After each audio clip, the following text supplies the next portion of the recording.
The region of Galilee woke with the soft light of dawn as the caravans began arriving at the small village of Cana. It was a modest place, without political significance or a permanent Roman military presence, but on wedding days everything took on a different rhythm. Galilean villages celebrated these events as a community act. Not only were two families united, but the social network that allowed survival in an agricultural territory marked by high taxes, social tensions, and deeply rooted religiosity was strengthened. The banquet, prepared in advance and sustained for entire days, required logistics that involved the entire community. Jesus arrived accompanied by his first disciples and his mother. The Gospel of John, the only one that recounts the episode, situates here the first public sign of his ministry. Mary, a central figure in popular religiosity even before late Christian iconography was consolidated, appears intervening with a naturalness that suggests familiarity with the hosts. Nothing in the text implies a distant relationship. She moves freely among the servants, observes the details of the banquet, and detects the problem before many other guests. In a context where hospitality was sacred, the lack of wine was not a mere inconvenience. It was a social disaster that could negatively mark a family for years. The stone jars rested near the entrance of the house. They were utensils intended for the purification rituals established by Jewish traditions, and their presence recalls the importance ritual purity had in everyday life in the first century. Each jar could hold between 80 and 120 liters, an amount that suggests the magnitude of the event. When the wine began to run out, the servants understood that something had to be done urgently, but no obvious solution existed. They could not acquire more wine in time, and the shame that loomed was inevitable. Mary intervened discreetly. She did not act as a figure waiting for a miracle, but as someone who knows her son's moral authority. The phrase, "they have no wine," functions more as an observation than as an explicit request, but Jesus understands it on a deeper level. His response, which in Greek sounds distant, has been interpreted for centuries as a declaration that his mission follows a different timetable determined by a time that has not yet come. However, it is also possible to read it as an assertion of autonomy in the face of human expectations, a trait consistent with the portrait offered by the Gospels. Mary did not argue. She simply addressed the servants with an instruction that Christian tradition, both Eastern and Western, has repeated for centuries. Do whatever he tells you. The authority conveyed by this phrase has been reinterpreted by later Marian advocations, from medieval celebrations to contemporary devotions, as a sign of her spiritual intercession. But in its original context, it functioned primarily as a gesture of trust and determination. Then Jesus asked that the jars be filled with water to the top. For the servants, the gesture was strange. The jars were not containers for wine, and using water to solve a wine problem would only increase the embarrassment if the deception were discovered. Still, they obeyed. The filling process took time, as it involved multiple trips to the well. The atmosphere in the courtyard began to tense. The guests started to notice that service slowed, that the gentle movement of the cups stopped, that the hosts exchanged anxious glances. When the jars were full, Jesus gave the final instruction. Now take it and bring it to the master of the banquet. The act occurred without proclamation, without ritual words, without dramatic gestures. The transformation of water into wine was not described through visual or symbolic mechanisms, it was simply assumed. Late apocryphal Gospels, especially some Eastern traditions, added details such as flashes or perceptible changes in aroma. But the canonical narrative maintains a deliberate silence that gives the sign a deeper dimension. The essential happens without spectacle. The master of the banquet tasted the contents and was astonished. He immediately recognized the quality of the wine, perceived its aromatic intensity and full flavor, and assumed the hosts had saved the best for last, an unusual practice at Galilean weddings. He said it publicly, unaware that the servants were the only witnesses of what had occurred. The significance of the miracle in the Gospel of John goes beyond the material fact. The purification jars, now full of abundant wine, symbolically represent a transition from the old ritual to the presence of something new. Early Christian tradition interpreted this episode as the announcement of messianic times, and later liturgy related it to the renewal of the covenant. In popular faith, especially in the Middle Ages and in Eastern chants, the miracle became a symbol of celebration, abundance, and inner transformation. In several Mediterranean regions, local advocations even emerged attributing to Jesus the ability to bless domestic wine during the Epiphany feast, remembering Cana as an inaugural moment. The disciples, silent witnesses, observe without fully understanding. But the evangelist affirms that this sign strengthened their trust in Jesus, marking the definitive boundary between their previous life and the path they would begin to walk with him. The miraculous fish. The Sea of Galilee was still covered by a thin mist when Jesus approached the shore. At that hour, the fishing activity had already ceased. The men who had spent the night working returned with wet nets, tired hands, and the metallic taste of frustration. The catch had been poor. In times of Roman tributes and subsistence economy, a night without catches could feel like a direct threat to the family's livelihood. Among those fishermen were Simon, later called Peter, and his companions James and John, sons of Zebedee. The atmosphere was silent. The water gently lapped against the hulls of the boats, and the fishermen checked their nets with mechanical movements. Fruitless nights required repairs, knots to reinforce, tensions to adjust, pieces to replace. Jesus walked among them and stopped in front of Peter's boat. Although they had seen each other before, this encounter belongs to a decisive moment. Later, Christian tradition distinguishes between multiple callings, but this episode represents the point at which work routine will be interrupted by a sign that breaks all logic of the fishing trade. The crowd began to gather along the edge of the lake. Rumors spread about a traveling teacher who spoke with authority different from that of the scribes. Some remembered his presence at the wedding in Cana. Others had heard him in nearby synagogues. Under the pressure of the people, Jesus asked Peter to allow him to use his boat as a platform. The fisherman agreed without fully understanding the purpose of the gesture. He pushed the boat a few meters into the water, and from there Jesus began to teach. The surface of the water amplified his voice, and the crowd listened in silence, something uncommon in a region marked by political tensions, messianic expectations, and theological debates. Peter, while holding the boat, attended to fragments of the speech. Around him, the men mentally reviewed the failed night: empty nets, usual spots that had yielded nothing, unusual currents. Fishing was a trade that depended on knowledge accumulated over generations. No experienced fisherman expected results during the day. Schools of fish moved in difficult depths, and the sun made the nets visible, scaring away the shoals. When Jesus finished speaking, he turned to Peter with a puzzling instruction: "Take the boat out into deep water and let down the nets for a catch." The phrase, simple in appearance, collided head-on with fishing logic. Peter responded honestly. They had worked all night without success. Fatigue, skepticism, and the rationality of the trade mixed in his voice. However, he added a phrase that would resonate in Christian tradition for centuries: "But if you say so, I will let down the nets." The boat moved toward deeper waters. The fisherman's arms moved with the routine learned since childhood: prepare the net, spread it carefully, ensure it fell circularly on the surface. Then the brief wait, the initial pull, the evaluation of the weight. But this time, the pull was neither slight nor gradual. It was immediate, overwhelming, almost violent. The net filled so much that it began to sink. Peter shouted for help to the boat of James and John, who quickly approached. The water churned as the fish struggled inside the net. The weight was too much for a single boat. The wood creaked under the strain. The fishermen, accustomed to measuring every movement, worked with speed and coordination. They did not seek to understand the origin of the phenomenon, only to prevent the catch from sinking or breaking the nets. The two boats began to fill almost to the point of sinking. The contrast between the empty night and the overflowing abundance of the day created an inner silence that none of them could rationally explain. When the frantic work subsided, Peter stood still for a few seconds, looking at the mountain of fish that covered the boat. Canonical tradition describes his reaction not as immediate joy, but as a mixture of awe and reverent fear. He approached Jesus and, with a broken voice, articulated an intense phrase: "Depart from me, Lord, for I am a sinful man." It was a common expression in Hebrew literature to describe the human reaction to the sacred. It was not about moral guilt, but about bewilderment in the face of a presence that revealed an order different from the everyday. Jesus did not respond with reproaches or technical explanations. He simply said, "Do not be afraid. From now on, you will be a fisher of men."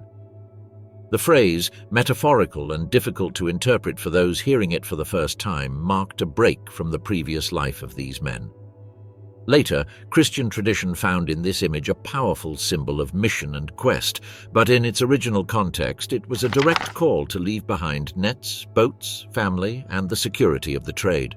James and John observed the exchange without fully understanding its scope. They knew the risks of leaving fishing, economic loss, impact on their father Zebedee's family business, future instability. But they had also witnessed the impossible happen before their eyes.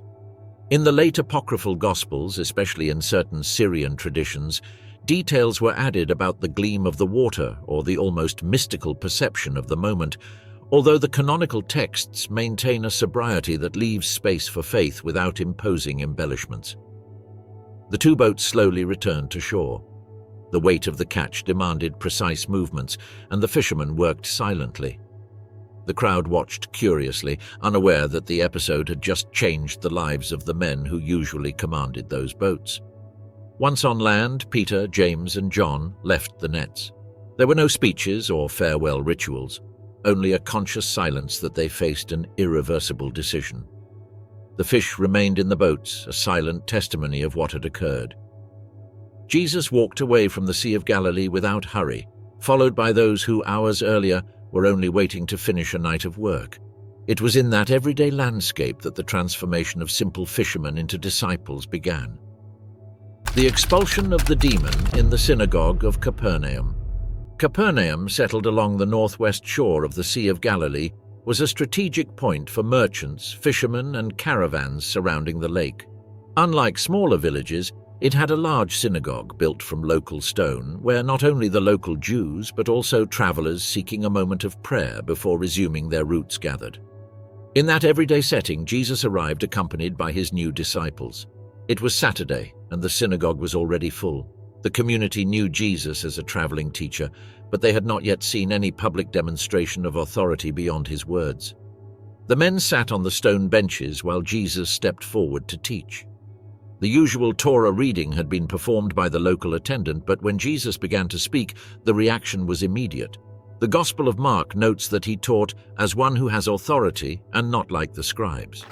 In a society where religious leaders cited ancient traditions to support every argument, Jesus' voice sounded different, direct, without constantly relying on previous rabbis. He interpreted the scriptures with a tone that suggested an intimate relationship with the divine, a nuance that puzzled the listeners. Among those present was a man who had long been disturbed. Gospel accounts describe him as someone with an unclean spirit, an expression that could range from a profound psychological disorder to what the first-century mindset understood as spiritual possession. In a world where the boundary between illness and demonic influence was not clearly marked, cases of altered behavior were interpreted according to the religious worldview of the time. The truth is that during Jesus' teaching, this man began to agitate, first with slight movements, then with visible tension in his face and hands. The entire synagogue held its breath when the man suddenly rose. His voice, described as torn and tense, broke the silence. "What do you have to do with us, Jesus of Nazareth? Have you come to destroy us? I know who you are, the Holy One of God?" The statement was shocking to the community. No one, not even the newly called disciples, had verbalized such a direct identity about Jesus. Paradoxically, the recognition came from someone considered under impure influence. Later tradition would see this as an involuntary testimony that the spiritual reacted to Jesus' presence even before humans did. Jesus did not step back or flinch. There were no rituals, no long formulas, no dramatic gestures. He only spoke two commands: be silent and come out of him. The simplicity of the scene contrasts with the known exorcism rituals in Judaism at that time, which included invocations, ritual water, symbolic objects, or extensive scripture quotations. Jesus acted with such direct authority that everyone was left perplexed. The man fell to the ground in a violent shake, but without injury, and then remained still, breathing normally. The tension disappeared abruptly, as if a shadow had left the room. Those present began to murmur among themselves. The surprise lay not only in the expulsion of the spirit, but in the way it had occurred. Rabbinic tradition considered the ability to expel spirits as an exceptional manifestation, generally associated with spiritually gifted or deeply pious individuals. But in this case, Jesus did not appeal to any higher authority. He spoke on his own behalf. This difference would mark the beginning of a series of episodes that would reinforce for the Galilean community the perception that Jesus had a distinct authority, difficult to classify. The freedman was helped to stand by some neighbors. His gaze, once restless, now seemed clear, as if he had regained consciousness after a long period of confusion. Later traditions, especially of Syrian origin, added details about this man's life after the event, describing him as a silent witness who followed Jesus from a distance without fully integrating among the disciples. Although these details do not appear in the canonical Gospels, they reflect the impact the episode had on collective memory. The news spread quickly. In a region where villages were connected by short roads, such an event could circulate within hours. The merchants who had witnessed it passed it along on their routes, and the fishermen carried it back to the shores of the sea. It did not take long to reach Bethsaida, Capernaum, and other nearby towns.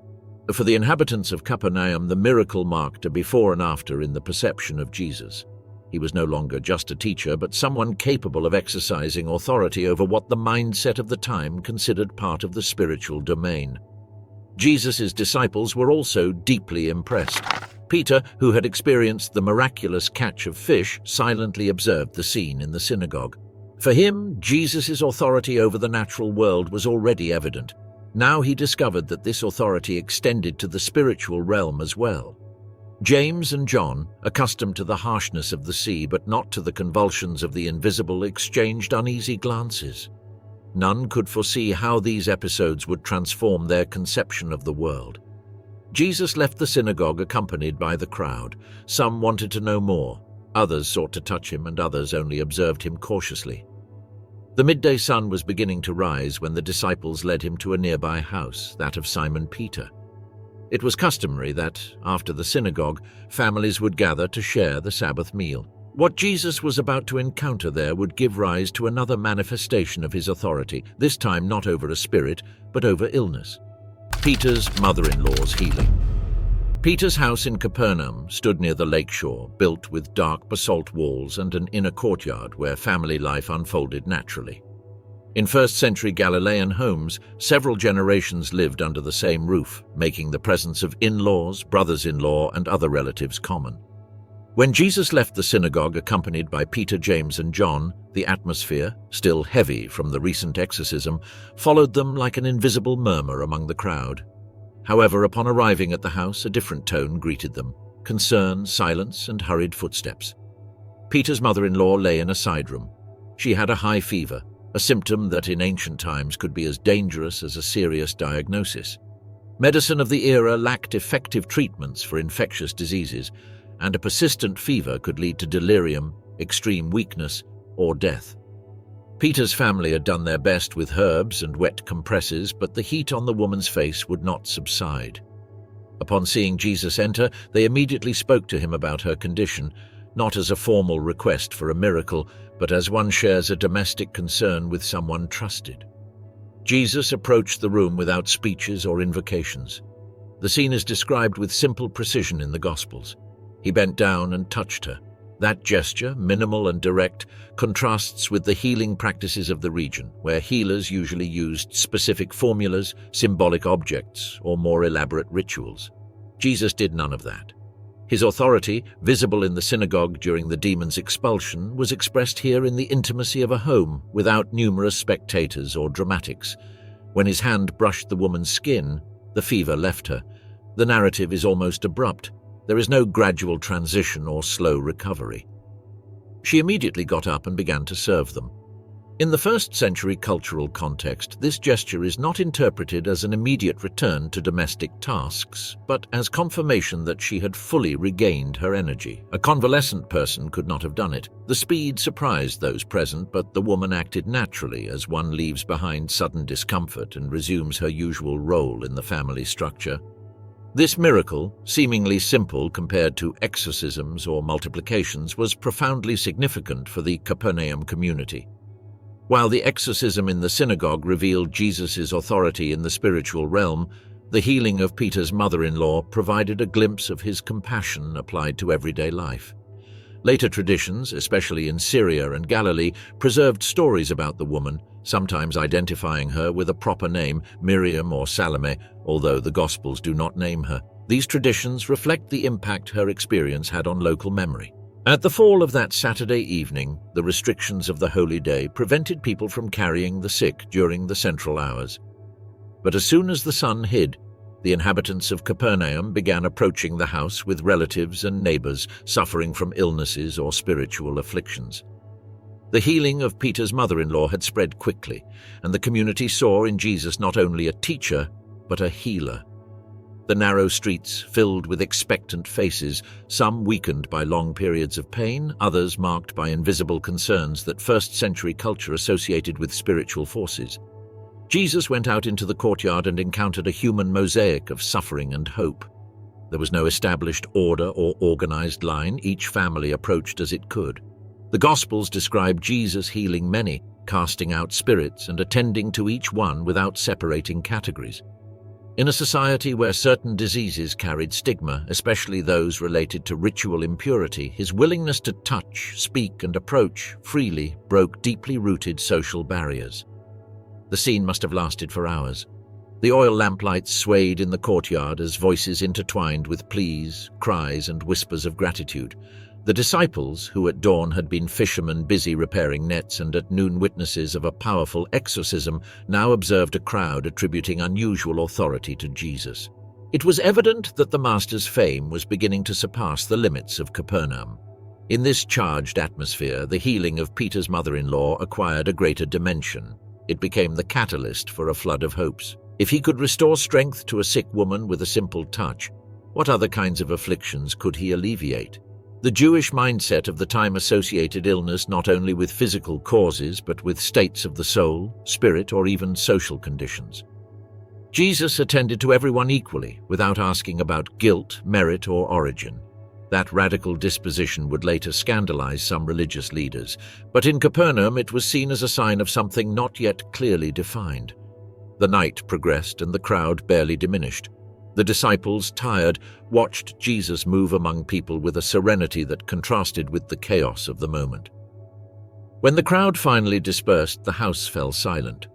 Peter's mother-in-law, recovered, organized the little that had been left disorderly, as if wanting to leave everything in order before resting. Jesus, for his part, sought a secluded place to pray, something he would do frequently in the days to come. The cleansing of the leper. The news of the healings in Capernaum spread quickly throughout Galilee. In small villages where information traveled by word of mouth, a single day was enough for rumors to mingle with more precise accounts. A traveling teacher who taught with authority, who cast out spirits without reciting formulas, and who restored health with a simple touch. For many, these stories awakened hope. For others, caution. But in the hearts of those suffering from incurable diseases, the news ignited a spark that defied resignation. Among them was a man marked by leprosy. In the context of the 1st century, the word leprosy did not necessarily refer to the disease known today as Hansen's disease, but to a set of visible skin conditions that could be considered impure according to the law of Moses. Those affected lived outside the villages, isolated for sanitary reasons, but also ritual and social reasons.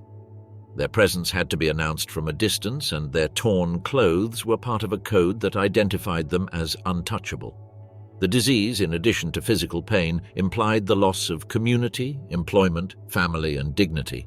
Jesus was traveling rural roads when this man saw him from afar. Instead of keeping his distance, he approached, breaking all norms. Some witnesses stepped back in alarm, fearing accidental contact. The tension was palpable. Jewish culture was strict regarding the risk of ritual impurity, and no one expected Jesus to allow such an approach. Yet the leper moved forward until he fell to his knees before him.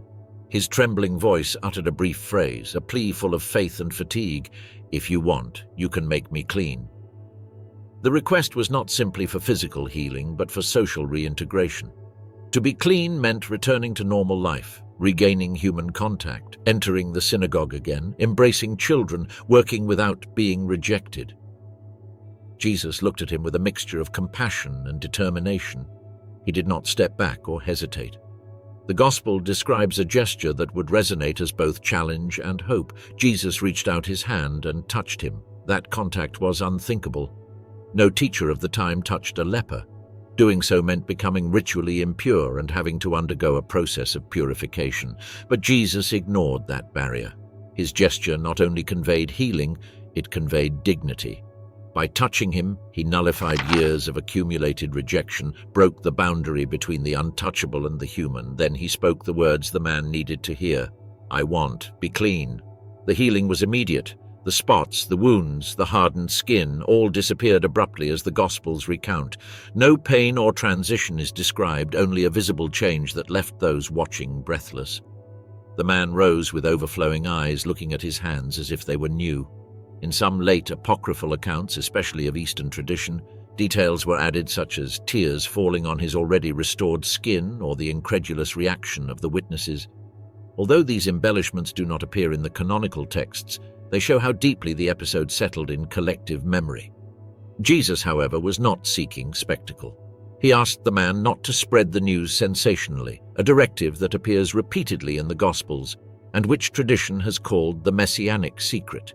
Instead, he instructed him to fulfill what the law indicated, present himself before the priest and offer the sacrifice prescribed by Moses as official testimony of his restoration.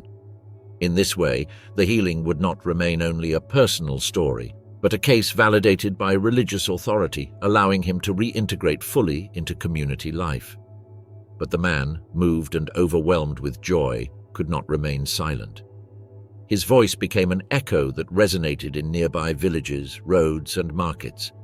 He said that he had been touched by one whom no one wanted to touch, that his skin had been restored in an instant, and that Jesus possessed an authority that surpassed all known.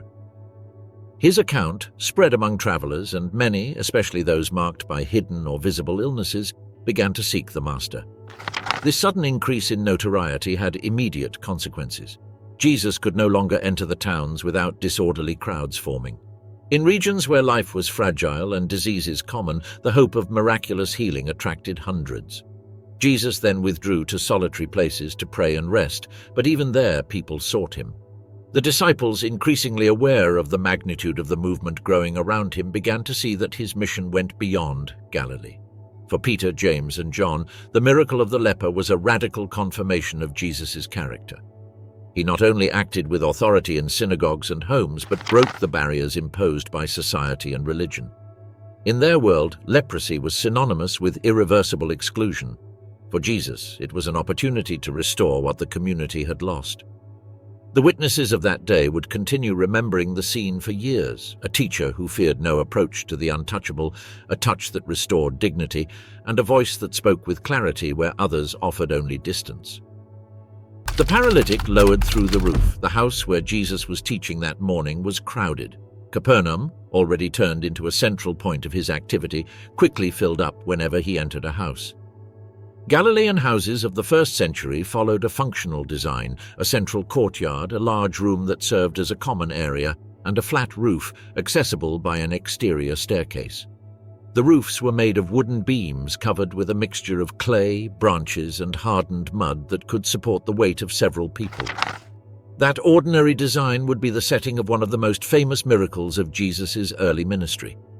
Inside the house, Jesus was teaching while seated, surrounded by disciples, curious onlookers, and some Pharisees who had come from nearby villages to hear him. The fame of the Galilean teacher was growing, and with it also the attention of the religious leaders. Many wanted to understand his doctrine, others sought to assess his legitimacy. The atmosphere was charged with silent tension, the expectation of the sick, the curiosity of the visitors, and the analytical gaze of the scribes. Outside, 4 men were struggling to carry a paralyzed man on an improvised stretcher. The man had lost mobility a long time ago, perhaps due to an accident, a neurological disease, or a serious injury, common causes in a time without modern medicine. His life depended entirely on the help of others. In a culture where prolonged illness was sometimes interpreted as a sign of sin or spiritual disorder, his situation left him doubly marginalized, physically and socially. Upon reaching the house and seeing that they could neither enter nor even peek through the door, the 4 looked upward. The exterior staircase was the only possible way. They did not know if Jesus would still be inside when they finished, but determination overcame all doubt. They climbed with effort, careful not to tilt the stretcher. The crowd below heard the murmur of footsteps on the roof without imagining what would happen. Once on top, they began to remove the hardened mixture. It was not a silent action. The sound of pieces of clay falling to the ground interrupted the teaching. Jesus raised his gaze as sunlight began to filter through a growing hole. Those present stepped back slightly to avoid the falling debris. Some Pharisees frowned, scandalized by the destruction of someone else's property. Others watched with bewilderment. Finally, when they opened a space wide enough, the men tied the stretcher with ropes and began to lower it slowly. The paralytic descended suspended, unable to control his body, but with his eyes fixed on Jesus. The scene had a touch of involuntary theatricality, a silent crowd, a man suspended in the air, and a teacher who observed with absolute serenity. Jesus, seeing their faith, according to the Gospels, pronounced an unexpected phrase, "Son, your sins are forgiven." The declaration immediately caused tension in the atmosphere. For the paralytic, the words were an inner restoration, the release of the spiritual weight that society associated with illness, but for the scribes present, that phrase was a direct affront to divine prerogatives. In Jewish thought, only God could forgive sins, and for a man to pronounce such a sentence was seen as a dangerous presumption. The scribes did not speak aloud, but Jesus perceived their reaction. He knew the thoughts arising in that uneasy silence. He turned to them and posed a sharp question. Which is easier, to say, "Your sins are forgiven," or to say, "Get up and walk"? It was a direct confrontation with the religious logic of the time. Jesus was affirming that his authority encompassed both the spiritual and the physical, and that both dimensions were inseparable. Then, in front of everyone's eyes, he addressed the paralytic. "I tell you, get up, take your stretcher, and go home." What happened in the following seconds left an indelible mark on the crowd. The man began to move his fingers, then his arms, then legs that had been immobile for years.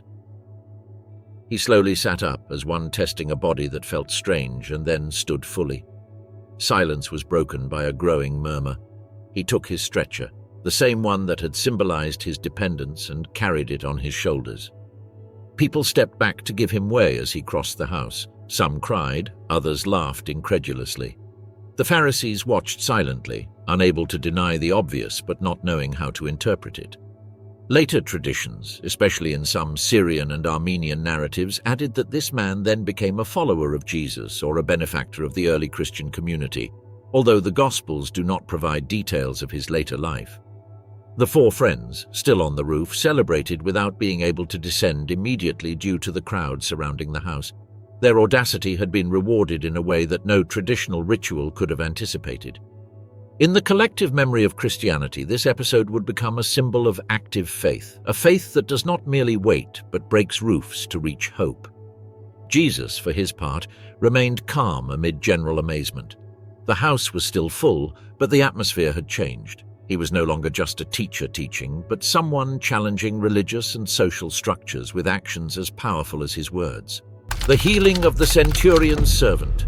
The dawn in Capernaum illuminated the narrow streets and basalt houses with a soft glow that announced calm, but that day the routine was disrupted. A Roman messenger urgently sought Jesus. In a region where the Roman presence symbolized oppression and control, seeing an empire servant moving urgently in search of a Jewish teacher aroused suspicious looks and murmurs of speculation among the inhabitants. The centurion of Capernaum was known for his just character, something uncommon in the local perception of Roman authorities.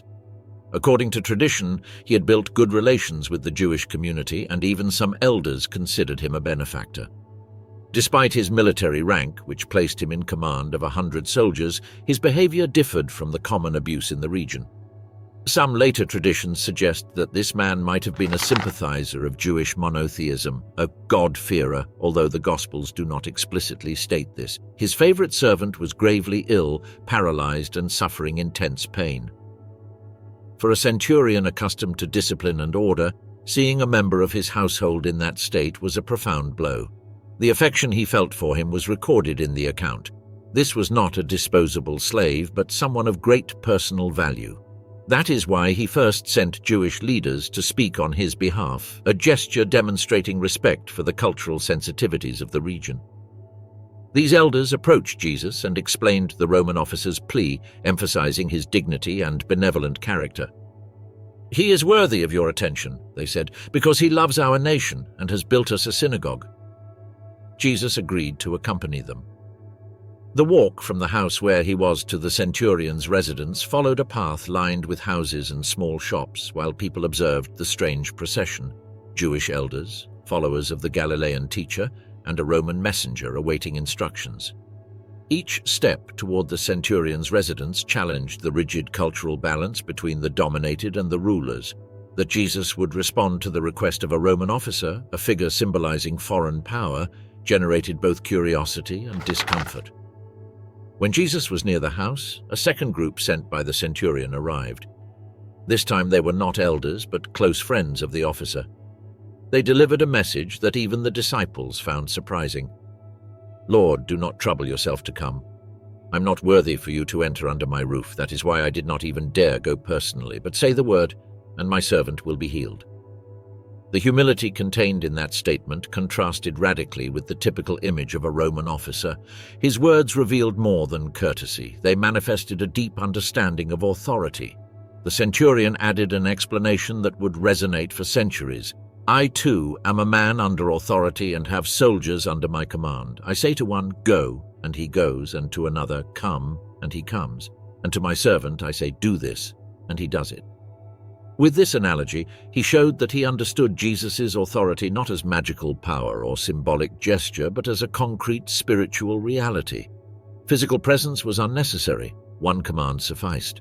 For a man trained in military discipline, the concept of delegated authority was evident, but applying it to the spiritual realm, recognizing in Jesus a power capable of acting at a distance, required a faith few in Israel had demonstrated. When Jesus heard these words, he paused. His reaction was one of open admiration, rare in the Gospels.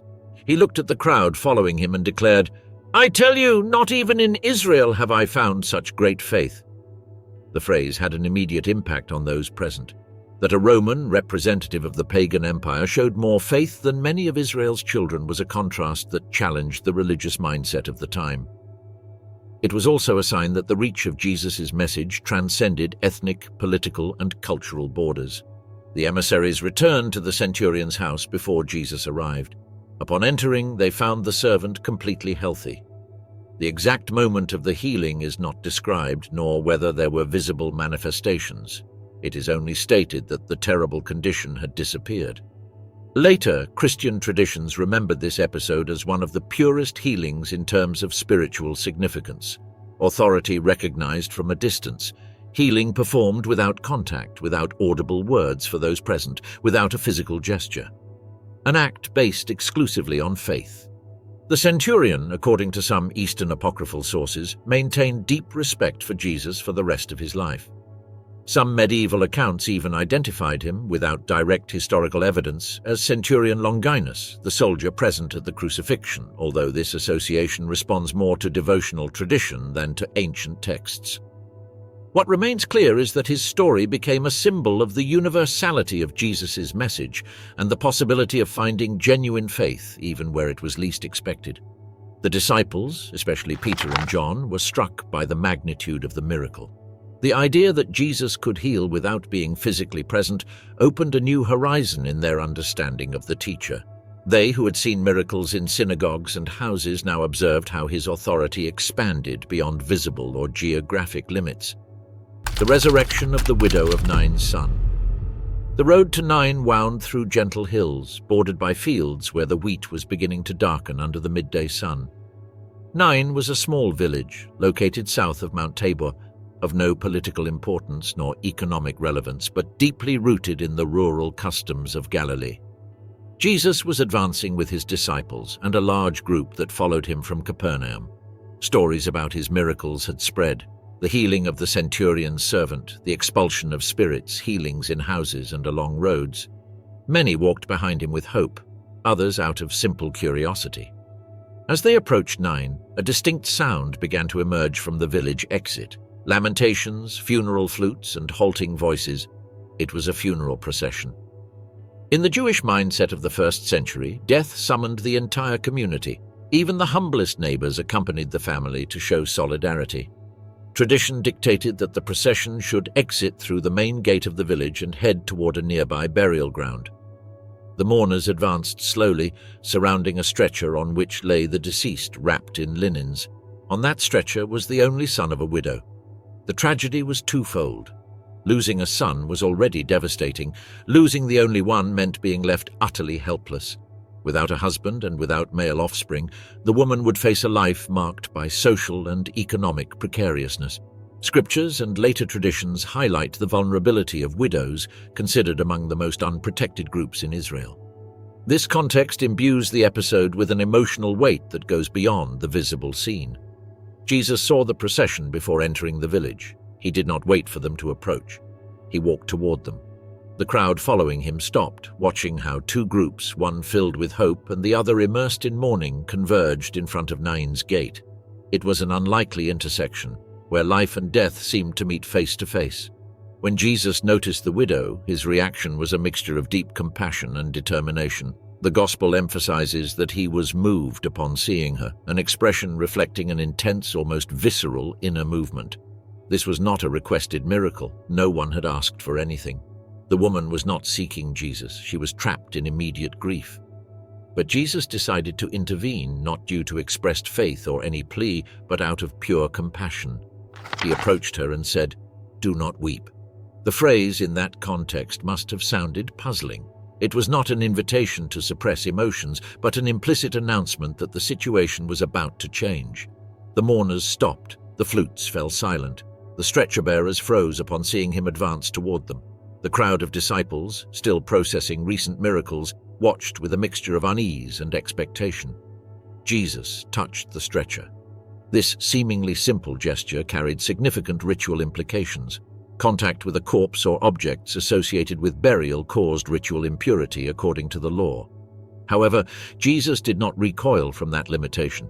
His touch stopped the procession.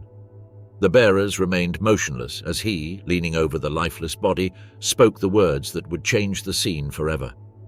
"Young man, I say to you, arise." The following seconds were etched in collective astonishment. The motionless body began to move. The young man opened his eyes, inhaled deeply as one returning from a deep sleep, and sat up. Voices intertwined with shouts, cries, and exclamations of disbelief. Popular tradition would later add emotional details, the mother embracing him and neighbors shocked, though the canonical account remains sober. The young man simply began to speak. Jesus took him and handed him to his mother. The gesture, almost ceremonial, is better understood if one considers the total restoration it implied. He not only returned life, but restored to the widow her security, her place in the community, and her future. The woman, silent until that moment, received her son with a mixture of bewilderment and relief that no narrative attempts to describe in words. Death had retreated before the eyes of an entire village. The impact was immediate. Those who witnessed the scene began to glorify God, saying, "A great prophet has arisen among us, and God has visited his people." These expressions echo the Old Testament, especially the stories of Elijah and Elisha, prophets who also restored life to widows' only sons. The connection did not go unnoticed. Witnessing such an act in Jesus' time awakened the prophetic memory of the Jewish people. The news spread within hours throughout Galilee, Samaria, and Judea. Merchants carried it along the roads. Pilgrims transmitted it in synagogues and camps. The resurrection at Nain became one of the most widely circulated stories in early Christian tradition. In later centuries, the scene inspired Eastern hymns, medieval carvings, and ritual processions recalling Jesus' compassion for the vulnerable. The disciples, direct witnesses, advanced alongside Jesus without fully grasping the magnitude of what had occurred. They had seen healings, exorcisms, and extraordinary signs, but this surpassed any expectation. The authority Jesus demonstrated over life and death transformed their understanding of the teacher. The funeral procession, once a symbol of loss, gradually dispersed as mother and son walked together toward Nain. The calm storm on the Sea of Galilee. The Sea of Galilee, also called the Lake of Gennesaret, had the calm appearance of a blue mirror in the early hours of the afternoon. Its waters, however, were capable of transforming within minutes. Surrounded by hills and deep ravines, it functioned as a natural funnel for sudden gusts of wind that descended from the north with unexpected force. Experienced fishermen knew this phenomenon well, but even they could be caught off guard by storms that arose without warning. It was in that environment, so familiar to the disciples, that a scene unfolded that would reveal Jesus' authority beyond the human. Jesus had been teaching the crowd from the shore all day, using a boat as a platform to prevent people from pushing him into the water. When the sun began to set, he told his disciples to cross to the other side. Fatigue was evident on his face. He had spent entire days healing the sick, answering questions, consoling, walking among villages. The decision to sail east sought a moment of silence away from the crowds that followed him persistently. The disciples boarded the boat with the ease of a craft learned since childhood. Among them were Peter, James, and John, fishermen hardened by countless nights of labor. Jesus settled at the back, reclining on a small leather headrest. As the boat glided over the calm water, the disciples spoke in low voices, analyzing recent events. The resurrection of the young man in Nain, the healing of the centurion's servant, the sick who had touched the edge of his cloak. Each episode broadened their understanding of the teacher, although none could anticipate what was about to happen. Night advanced when the wind began to change. At first it was a strong breeze, but within minutes it became a whirlwind descending from the hills violently. The waves struck the sides of the boat, rising higher than usual for a lake. The fishermen immediately recognized the danger. The Sea of Galilee, although small, was known for storms capable of sinking boats within minutes. Water began to enter the boat, soaking the wood and weighing down the movements of the men trying to maintain balance. The disciples worked quickly, securing oars, adjusting ropes, trying to orient the boat to face the wind. But the storm grew with each gust. The sky, once clear, darkened as if night had fallen prematurely. Distant lightning briefly illuminated the horizon, revealing the chaos of the water rising in irregular walls. The creaking of the wood mixed with screams lost in the wind. The boat was on the verge of capsizing. Amid that disorder, Jesus continued sleeping. It was not a light sleep interrupted by noise. He rested deeply, exhausted by days of relentless activity. To the disciples, the image was bewildering. They were facing a storm that threatened their lives, and Jesus, their teacher, remained oblivious to the despair around them. Finally, when the waves began filling the boat at an alarming rate, one of them approached Jesus and woke him. "Master, we are sinking," several exclaimed at once, mixing fear and reproach. The phrase reflected total anguish. If even the most skilled fishermen feared for their lives, the situation had to be truly critical. Jesus opened his eyes slowly. He got up without haste, as if the storm did not affect him. The disciples watched him in silence, soaked and trembling from the cold and fear. Then Jesus stood and looked out toward the sea. He did not shout, he did not raise his arms theatrically, he did not invoke solemn formulas. He simply spoke, "Be quiet, silence." His voice rose above the wind, firm and clear. What happened next was engraved in everyone's memory. The violence of the wind diminished immediately, as if an invisible hand had suddenly closed the doors through which the storm entered. The waves, which seconds ago had risen threateningly, flattened in an instant. The water returned to absolute calm, with no trace of the previous chaos. The storm did not dissipate slowly. It was extinguished like a smothered flame. The silence that followed was so abrupt that some disciples could barely hear their own breathing, as if their ears still expected the roar of the wind. Jesus looked at them and said, "Why are you afraid? Do you still have no faith?" It was not a harsh reproach, but an invitation to understand who was with them in the boat. The disciples, saying little, exchanged looks full of amazement. They had seen Jesus heal the sick, cast out spirits, and restore life, but seeing nature itself obey his voice opened a completely new dimension of his authority. "The sea and the wind obey him," they murmured to each other. In Jewish tradition, only God had dominion over the elements. The Psalms described the Lord calming the waters of chaos and commanding the seas. That Jesus did it with a single word was an act that forced them to rethink who their master really was. The boat continued its journey over a lake that now seemed motionless. The clear sky revealed stars twinkling over the tranquil surface. The storm had passed as quickly as it had arrived, leaving behind a reverent silence. The liberation of the Gadarene demoniac, Legion.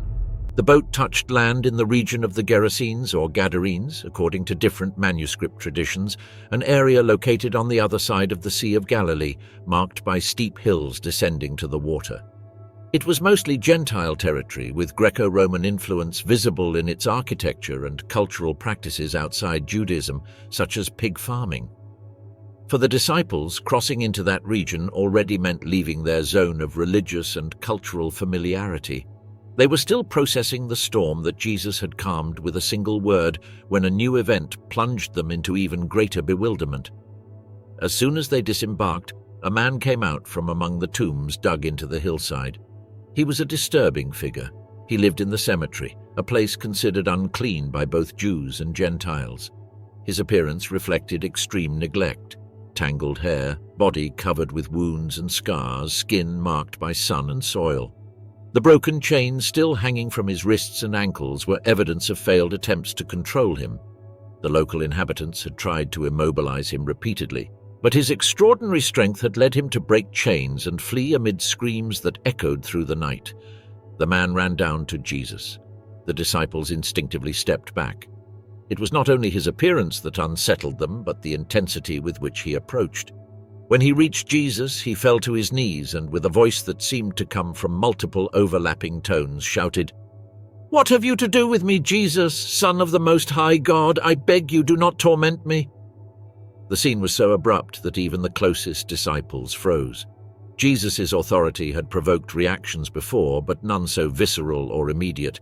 Jesus commanded the spirit to come out of the man. The voice speaking through him stirred with desperation, as if afraid of losing the control it had exercised for years. Jesus asked, "What is your name?" The answer shook everyone. "Legion, for we are many." In Roman thinking, a legion could number between 4,000 and 6,000 soldiers. The word evoked organized strength, invasion, control. It was not just an unclean spirit. It was a multitude within a man shattered by torment. Nearby, a herd of pigs grazed, overseen by workers who expected nothing out of the ordinary that day. The spirits begged Jesus not to send them into the abyss, an image associated with total destruction in Jewish cosmology, and instead requested to be sent into the pigs. Jesus agreed. What happened next shook the entire region. The herd, under the influence of the spirits, stampeded down the hill and plunged over a cliff into the sea. The animals drowned in the waters churned by the herd's desperation. The roar was such that the caretakers, terrified, fled to the city to report what had happened. Meanwhile, the man who had been under Legion's control fell silent. He breathed calmly for the first time in years. His face, previously twisted by suffering, showed almost childlike serenity. The disciples watched him sit beside Jesus, fully restored. Later popular tradition would depict him dressed, although the Gospels simply note that he was in his right mind. The transformation was so radical that those arriving from the city could not believe that the man speaking so calmly was the same who had wandered among the tombs. When the local crowd arrived, they found Jesus, the freed man, and the unsettling emptiness left by the destroyed herd. Fear gripped them. It was not just economic loss, since the herd represented a considerable resource, but the presence of a power they did not understand. The calm of the restored man contrasted with the community's bewilderment. Many, fearful of the unknown, asked Jesus to leave their territory. They could not process the magnitude of the event nor the authority that had caused it. The freedman, however, pleaded with Jesus to allow him to follow him. He wanted to leave behind the place of his torment, follow the master who had saved him, join those witnessing something he was only beginning to understand. But Jesus told him no, he had to stay and tell what God had done for him. It was the first explicit mission directed to a Gentile. As Jesus crossed again to the western shore, the man traveled through the Decapolis, the 10 Hellenistic cities of the region, announcing his experience. His words sparked curiosity among Greeks, Romans, and Syrians, making him one of the first spreaders of the message beyond the Jewish sphere. The disciples watched the scene as they boarded the boat again. They had seen Jesus exercise authority over illnesses, spirits, crowds, and nature itself. But this liberation in Gentile territory further expanded the scope of his mission. The image of the restored man beside the tombs would remain etched in their memories as a sign that no darkness was too deep for the light Jesus brought. The woman with the issue of blood and Jairus' daughter. The return of Jesus to the western shore of the Sea of Galilee was met with growing expectation. The crowd was already waiting for him, some recognizing the boat from a distance. They had heard what had happened in Capernaum, in Nain, in the region of the Gadarenes. Each new rumor added weight to his presence, and people crowded around him as soon as he touched land.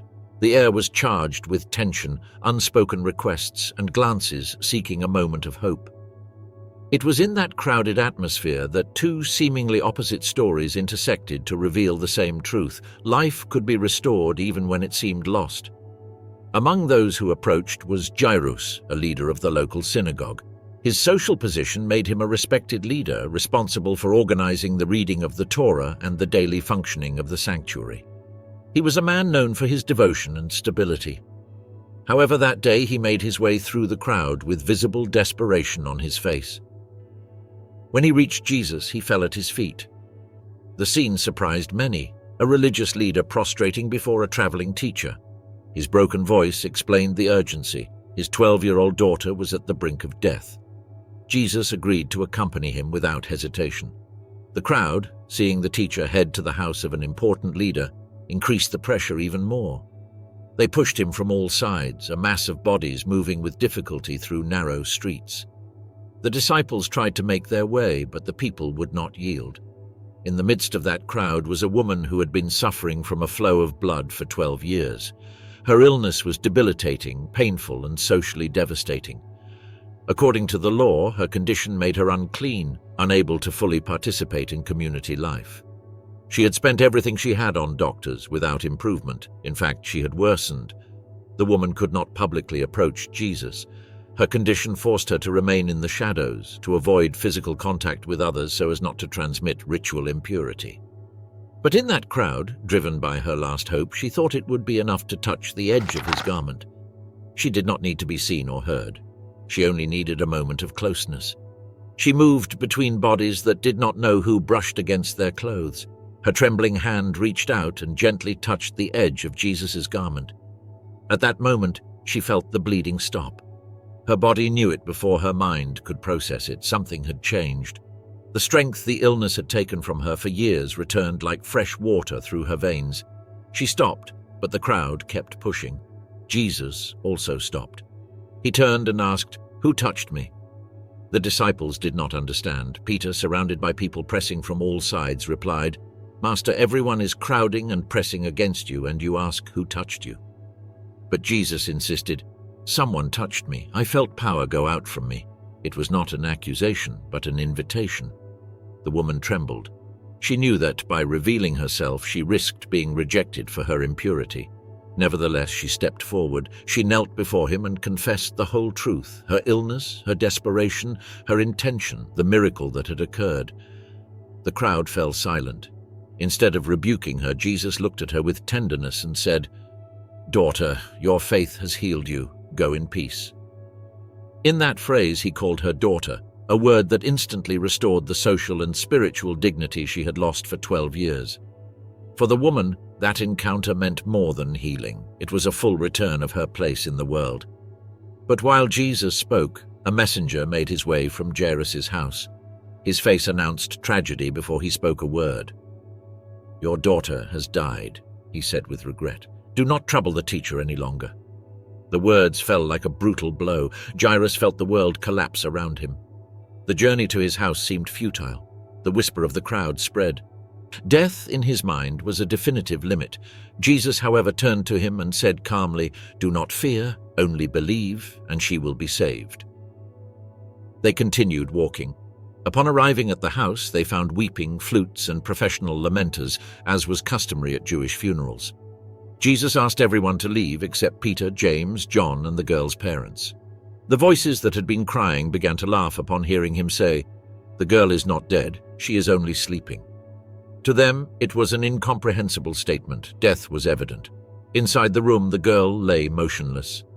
Jesus approached. He took her hand, an act that also involved ritual impurity, but he did not avoid it, and spoke words in Aramaic, "Talitha cum," which means, "Girl, arise."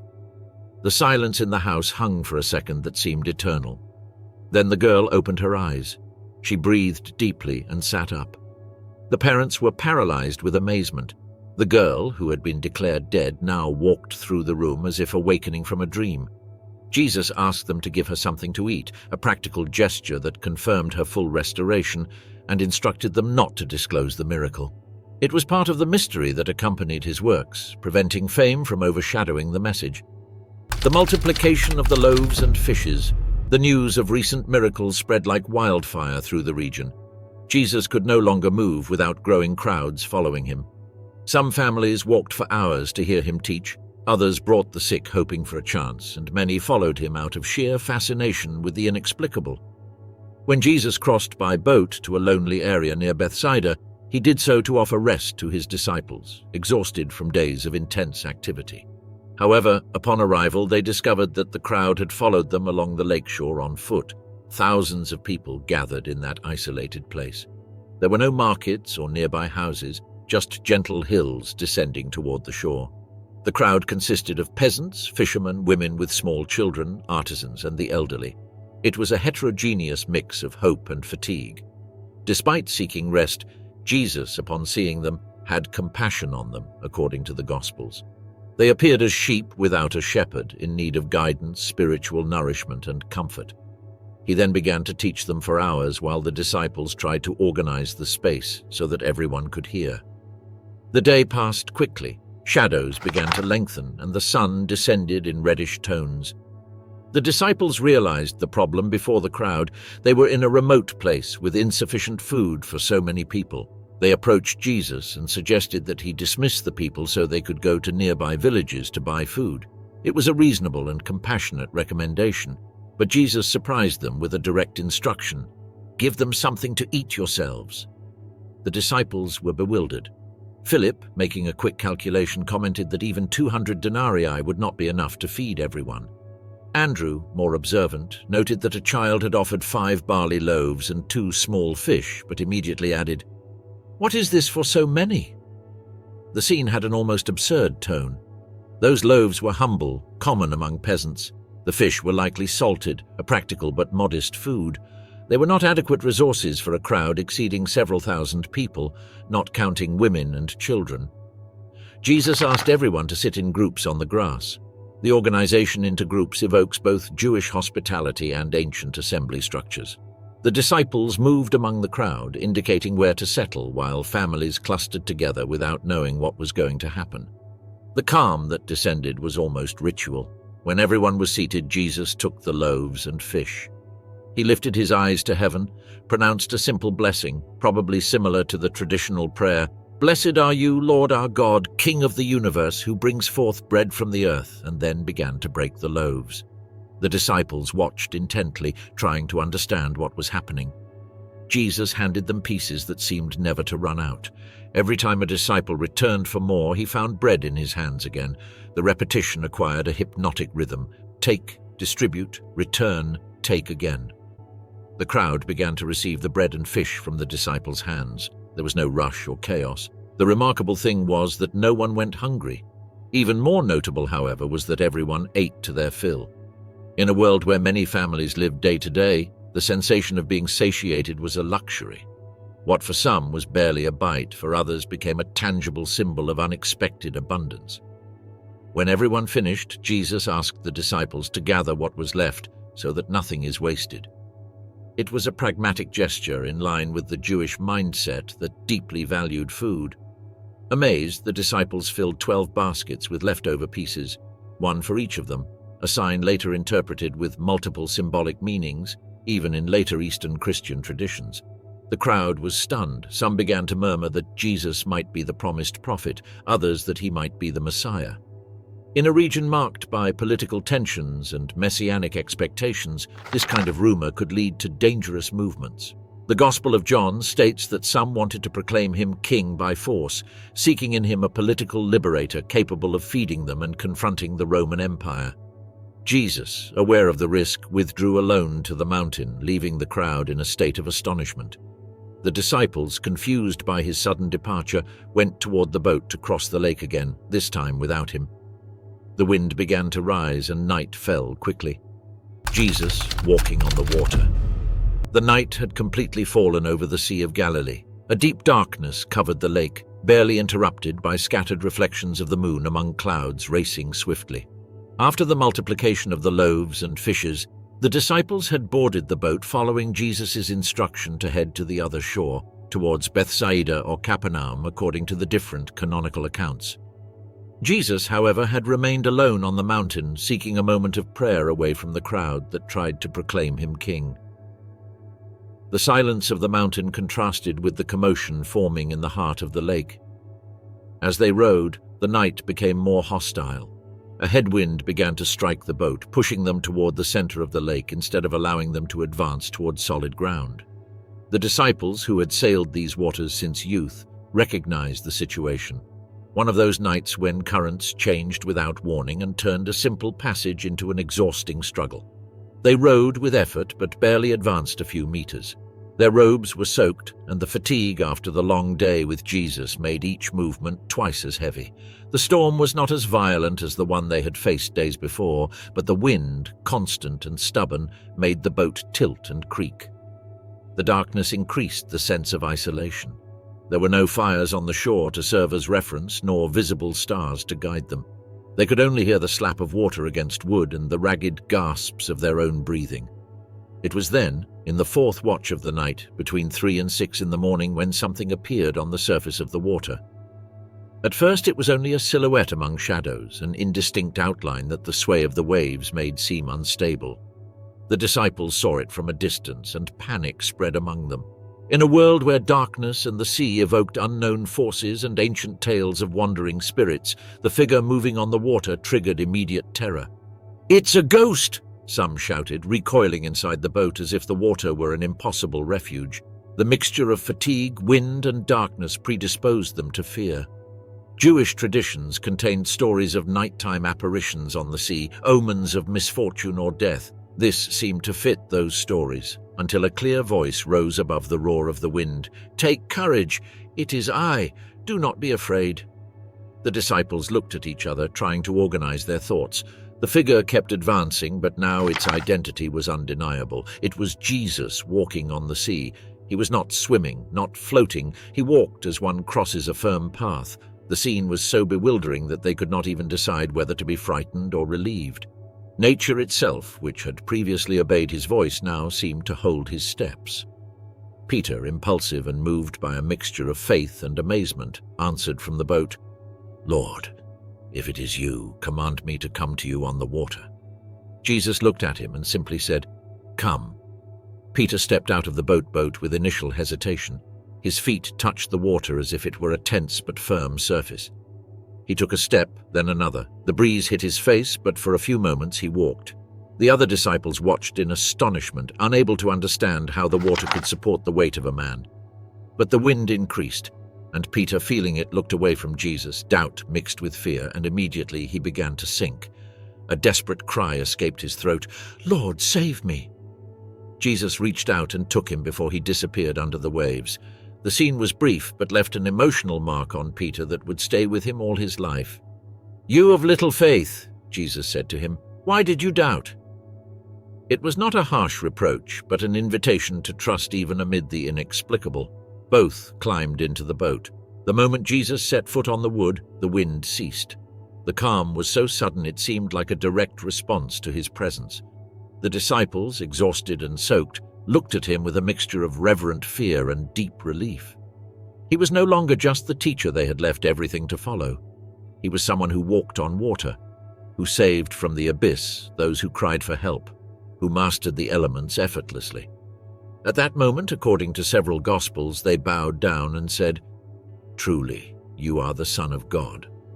The boat continued its journey now without resistance, as if the sea had completely softened.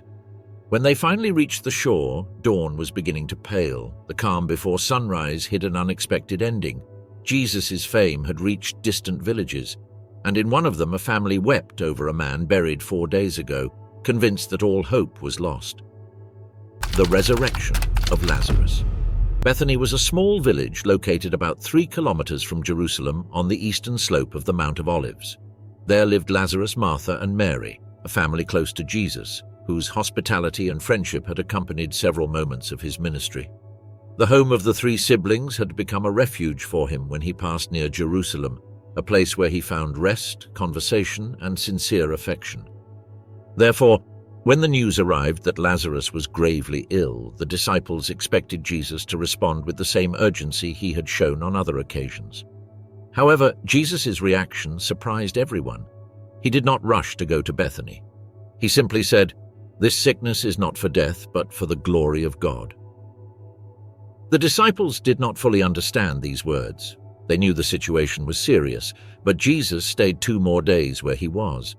This delay was enigmatic to them and disconcerting for those who saw in him a healer capable of curing at a distance, as he had done with the centurion's servant.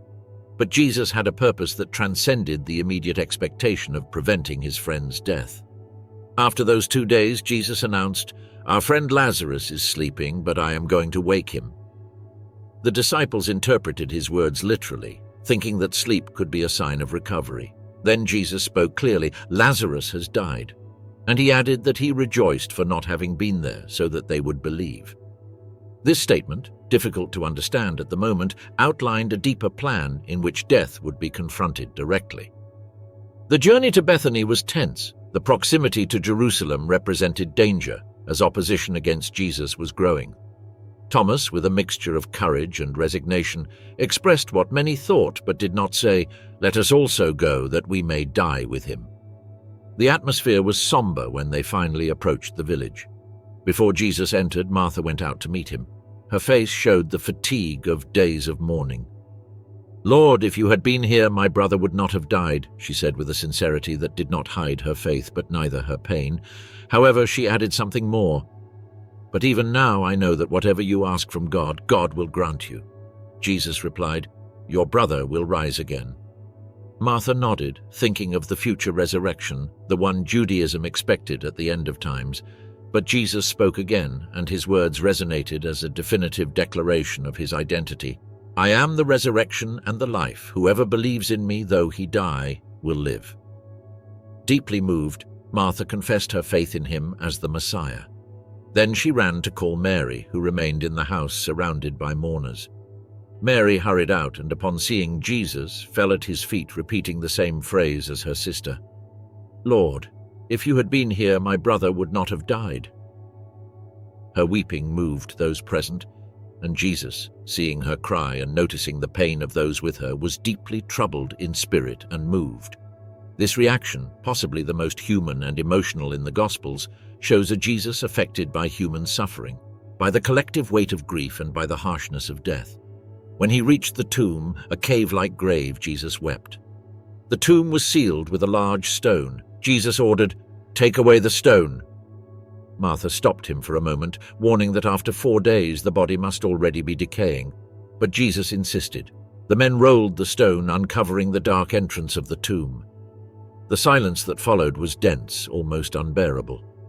Jesus lifted his eyes and prayed aloud, not because he needed to, but so that those present would understand that his authority came from the Father. Then he pronounced the words that would break the final barrier. "Lazarus, come out." The air seemed to stop. The disciples, the sisters, and the mourners held their breath. Then, from the darkness of the tomb, something moved. Lazarus appeared at the entrance, his feet and hands wrapped in burial cloths, his face covered with a shroud. He walked with slow steps as if emerging from too deep a sleep. Martha and Mary brought their hands to their faces, unable to believe what they saw. Jesus said, "Unbind him and let him go." The family rushed to him, clumsily breaking the cloths, crying and laughing at the same time. The crowd was astonished. Some believed immediately. Others, dominated by fear or disbelief, ran to report to the leaders of Jerusalem. This miracle, so close to the capital and so striking in its meaning, accelerated the events that would lead to the Passion. For many, it was the definitive proof of Jesus' power over life and death. For his adversaries, it was the point of no return. The house in Bethany, which had been a place of mourning for days, filled with voices and footsteps, hugs and tears of joy. Lazarus, still dazed, remained near his sisters while regaining clarity. Jesus, in silence, watched the scene. He knew that this act would seal the outcome of his earthly mission.